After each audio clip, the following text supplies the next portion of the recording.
ఈ వీడియో నేను చూసా, బాగుంది, మీరు చూడండి.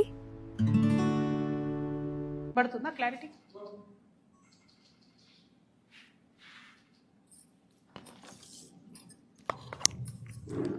పవన్ కళ్యాణ్ కానీ ఎవరు కానీ భూములు కొనుక్కున్నా, అది రిజిస్ట్రేషన్ చేసుకున్నా, వాటి ఫైనల్ డీటెయిల్స్ తెలిసేంత వరకు మీకు తెలిసి నేను ఎక్కువ మాట్లాడను. నేను ఈ వివాదం వచ్చిన తర్వాత పర్టికులర్లీ పవన్ కళ్యాణ్ భూమి గురించి వాస్తవానికి నేను మాట్లాడలేదు. చాలామంది తెలంగాణ వాదులు తీసి ఇంటర్నెట్లో పెట్టిన తర్వాత అదేంది అని నేను డీటెయిల్గా తీసుకుంటే ఆ డీటెయిల్స్లో వచ్చింది ఏంటి అంటే అన్ని లేక్స్ లాగా కాకుండా ఈ లేక్కి ఫైనలైజేషన్ అయిన తర్వాత వారు కొనుక్కున్న 10 ఎకరాలు కూడా శిఖం భూమి అని తెలుస్తుంది. కాబట్టి ఆయన్నే అన్నారు కదా, శిఖం భూమి అని తెలిస్తే వాపస్ ఇస్తాను, వాపస్ ఇవ్వమని మేము డిమాండ్ చేస్తున్నాం అంతే. ఏమో తెలంగాణ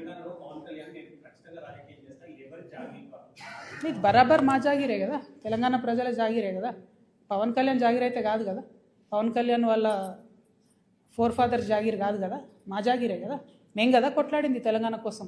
ఇట్లాంటి వాళ్ళందరినీ ఎదిరించి కొట్లాడినాం కదా. పవన్ కళ్యాణ్ అయితేంది, వాళ్ళ అన్న అయితేంది, మొత్తం వాళ్ళ ఆంధ్ర సంతతంతా వచ్చి కొట్లాడితే కూడా తెలంగాణ బిడ్డలు ఏదో చిన్న చీమలైన పెద్ద పామును బట్టి చంపుతాయన్నట్టుగా అంత పెద్ద ఆంధ్ర విషకూరల నుంచి తెలంగాణను బయటికి తెచ్చుకున్నాం కదా.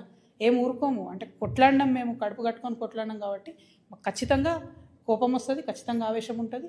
ఇక్కడ మీరు వచ్చి రాజకీయాలు చేస్తామంటే మాత్రం ప్రజలు ఓడిస్తారు ఖచ్చితంగా. ఇప్పుడు రాజ్యాంగం చెప్పింది కాబట్టి ఎవరైనా ఎక్కడన్నా పోటీ చేయొచ్చు అనేదానికి ఇబ్బంది ఏం లేదు. కానీ నైతికత అనేది ఒకటి ఉంటుంది. మీ వల్లనే సావగొట్టబడి, మా వనరులు దోచుకోబడి, మా సంస్కృతి మరుగున పడిపోయి, మేము ఇబ్బంది పడి 1200 మంది అమరవీరులు చచ్చిపోతే నువ్వు ఇక్కడ వచ్చి రాజకీయం చేస్తా అంటే మరి మేము తెచ్చుకునేది ఎందుకు తెలంగాణ? మేము చూసుకుంటే ఎందుకు ఊరుకుంటాం? టెక్నికల్గా నువ్వు 100 పనులు చేయొచ్చు, కానీ మారాలిటీ ఉండదా లైఫ్లో? నైతికత ఉండదా? చాలా పెద్ద నైతిక విలువలు చెప్పేటటువంటి మనిషి వద్దు ముర్రో అంటే ఈ వన్ సైడ్ లవ్ ఏంద్రా నాయన, మాకు అర్థమైతే లేదు. వద్దు బాబు, మీ ఆంధ్రాలో మీరేమైనా చూసుకోండి అంటే ఈ గోలేంది, మీద వచ్చి యాసిడ్ వస్తా అన్నట్టు ఈ బలవంతము లవ్ ఏంది నాకు అర్థమైతే లేదు. అక్కడ కట్టుకోండి కదా క్యాపిటల్, ఆడ పడవలు వేసుకొని పోయే పరిస్థితి ఉంది, ఆడ కట్టుకోండి.